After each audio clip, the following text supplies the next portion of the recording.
好好先生只因打呼太大声，遭女友拿枪射击。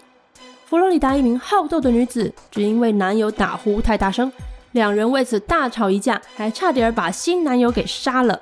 根据逮捕资料记录， Lori Moran 和男友 Brett Allgood 才刚开始交往3周，这个打呼噩梦就找上了他们。Allgood 就像他的姓氏一样，什么都好，但就是打呼很大声。偏偏 Moran 非常受不了，被吵得不能睡觉。她半夜给男友来个肘击，要他起床，还让男友去睡沙发。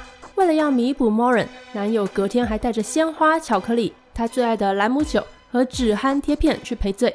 但是这却不是个好主意，因为几杯调酒下肚后， Moran 突然开始发酒疯，又开始责怪男友打呼太吵。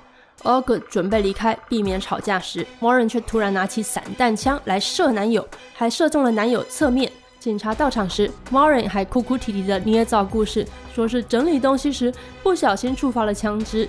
幸好 Allgood 一切都好，枪伤送医后幸存下来，能够继续好好的过生活。至于 Moran 呢，他在坦诚犯下罪行后被警方逮捕。法庭文件记载，这名47岁的女子将要面临蓄意谋杀罪和加重殴击罪。